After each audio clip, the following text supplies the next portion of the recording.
Hi friends, welcome to akshay.com. இன்றைக்கி இந்த வீடியோவில் ரொம்ப டிஃப்ரெண்ட்டான சுவையில் நல்ல ஒரு ஃபில்லிங்கான ஸ்நாக்ஸ் ரெசிபி எப்படி செய்யணும்னா பார்க்க போகிறோம்.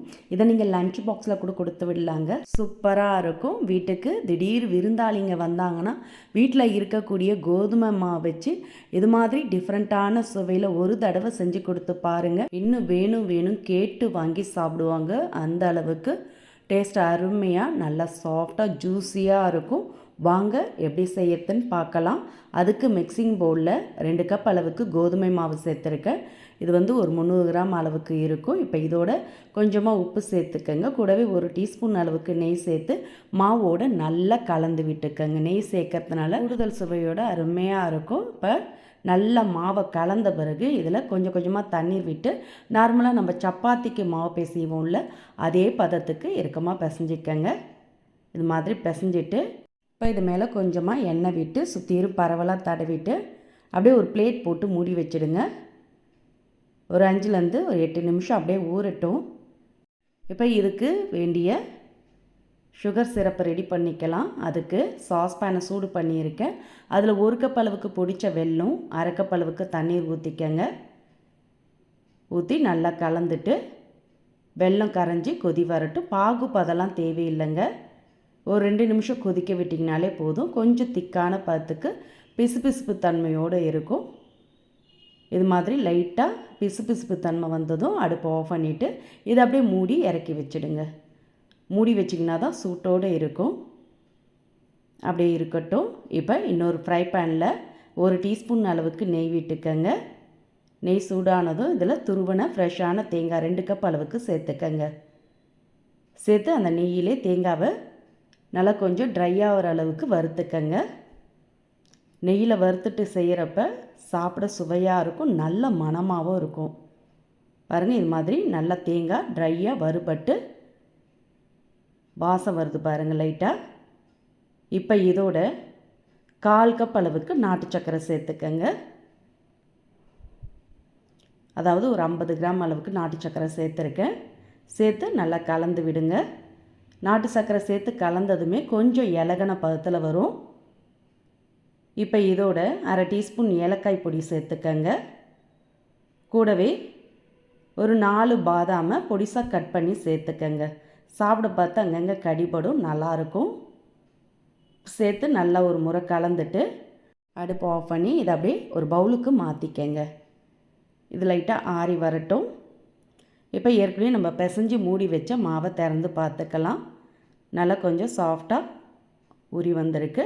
இதை லைட்டாக ஒரு முறை அழுத்தி பிசைஞ்சிக்கங்க. பிசைஞ்ச பிறகு இந்த மாவுலேருந்து சின்னதாக உருண்டை உருட்டி எடுத்துக்கங்க. நார்மலாக நம்ம பூரி சைஸுக்கு உருண்டை எடுப்போம்ல, அதை விட கொஞ்சம் பெருசாக உருட்டி எடுத்து இதை கோதுமை மாவில் பெரட்டி எடுத்து தேய்க்கிற மணையில் வச்சு தேய்ச்சிக்கங்க. எந்த அளவுக்கு மெலிசாக தேய்க்க முடியுமோ அந்த அளவுக்கு நல்லாவே மெலிசாக தேய்ச்சி விட்டுக்கங்க. தடிமனாக இருக்கக்கூடாது, நல்லா மெலிசாக இருக்கணும். அப்போ தான் நல்லா கிறிஸ்பியாக இருக்கும். இப்போ இது மாதிரி நல்லா மெலிசாக தேய்ச்ச பிறகு இதில் நம்ம கலந்து ஆற வச்ச தேங்காய் ஃபில்லிங்கை ஒரு 2 டேபிள் ஸ்பூன் அளவுக்கு எடுத்து நடுவில் வச்சு லைட்டாக அழுத்தி விட்டுக்கங்க. தடிமனாக இல்லாமல் அழுத்தி விட்ட பிறகு இப்போ மாவோட ஒரு பாதியை அப்படியே மடித்து விட்டுடுங்க. அது மேலேயே இன்னொரு பாதியை மடித்து விட்டு நல்லா விரலால் அழுத்தி விட்டுக்கங்க. அப்போ தான் உள்ளே வச்ச ஃபில்லிங் வெளியே வராமல் இருக்கும். இப்போ மேலேருந்து ஒரு மடிப்பு, கீழேருந்து ஒரு மடிப்பு மடிச்சிங்கன்னா இது மாதிரி பாக்கெட் ஷேப்பில் கிடைக்கும். இப்போ இதை தேய்க்க வேண்டியதில்லை. இது மாதிரி லைட்டாக ப்ரெஸ் பண்ணி விட்டிங்கன்னா தடிமனாக இல்லாமல் ஓரங்கள்லாம் மெலிசாக இருக்கும். அப்போ தான் வேகிறதுக்கு அதிக டைம் எடுக்காது. நல்லா எல்லா சைடுமே வெந்து முறுவலாக கிடைக்கும். இதே மாதிரியே எல்லாத்தையுமே ஃபில்லிங் வச்சு ரெடி பண்ணி எடுத்துக்கங்க. இப்போ இதை அப்படியே நம்ம கொஞ்சமான எண்ணெயில் ஷாலோ ஃப்ரை பண்ணி எடுத்துக்கோங்க. அதுக்கு நான் ஃப்ரை பேனில் ஏற்கனவே ஒரு 2 குழிக்கரண்டி அளவுக்கு எண்ணெய் ஊற்றி சூடு பண்ணியிருந்தேன். எண்ணெய் சூடானதும் இது மாதிரி எத்தனை உள்ளே சேர்க்க முடியுதோ அத்தனை பார்த்து உள்ளே சேர்த்துக்கங்க. 2, 3 இல்லை 4 கூட நீங்கள் சேர்த்து பொரித்து எடுத்துக்கலாம். ஒரு சைடு வெந்து செவந்ததும் திருப்பி விட்டுக்கங்க. 2 சைடுமே இது மாதிரி ஓரங்கள்லாம் வெந்து பொன்னிறமானதும் எடுத்துடுங்க. பாருங்கள், 2 சைடுமே நல்லா பொன்னிறமாக வெந்து செவந்து வந்திருக்கு. இப்போ இதை அப்படியே எண்ணெயிலேருந்து வடியை விட்டு எடுத்து பிளேட்டில் மாற்றிக்கங்க.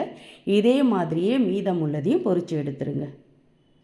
ரொம்ப ரொம்ப சூப்பராக அருமையாக இருக்கும். இது வரைக்கும் இந்த மாதிரி ட்ரை பண்ணியிருக்க மாட்டீங்க. கண்டிப்பாக ஒரு தடவை செய்து பாருங்கள்.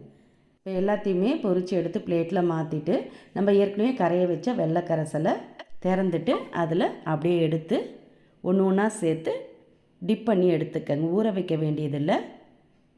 மூடி வச்சதுனால கொஞ்சம் வெது வெதுப்பான சூட்லேயே இருக்குது. அதிலே இந்த பொரிச்சு எடுத்ததை எல்லாத்தையுமே இது மாதிரி சேர்த்து திருப்பி விட்டு டிப் பண்ணி எடுத்திங்கன்னா போதும். ஊற வச்சிடக்கூடாது. டிப் பண்ணி எடுத்திங்கன்னா தான் மேலே நல்ல மொறுமொறுன்னு ஜூஸியாக சாஃப்டாக ரொம்ப அருமையாக இருக்கும் ஃபில்லிங்கோட. இப்போ இது மாதிரியே எல்லாத்தையுமே வெள்ளைக்கரசில் டிப் பண்ணி எடுத்து சுட சுட பரிமாறலாம். சூப்பராக அருமையான ஹெல்த்தியான ஸ்வீட் ரெசிபி ரெடி ஆகிடுதுங்க. இதை நீங்கள் ஸ்கூலுக்கு ஸ்நாக்ஸ் பாக்ஸில் கூட வச்சு அனுப்பலாம். அருமையாக இருக்கும் சாப்பிட்றதுக்கு. ஒன்று சாப்பிட்ற இடத்துல 4 எக்ஸ்ட்ரா கேட்டு வாங்கி சாப்பிடுவாங்க. எப்போவும் ஒரே மாதிரி பஜ்ஜி போண்டான்னு செய்யாமல் இது மாதிரி டிஃப்ரெண்ட்டான சுவையில் கண்டிப்பாக செஞ்சு பாருங்கள். செஞ்சு பார்த்துட்டு உங்களோட கருத்துக்களை கமெண்டில் தெரிவிங்க. இந்த ரெசிபி பிடிச்சிருந்தா வீடியோக்கு ஒரு லைக் கொடுங்க. ஃப்ரெண்ட்ஸ் அண்ட் ரிலேட்டிவோட இந்த வீடியோவை நிறைய ஷேர் பண்ணுங்கள். மறக்காமல் நம்மளுடைய சேனலையும் சப்ஸ்கிரைப் பண்ணிவிடுங்க. நன்றி, வணக்கம்.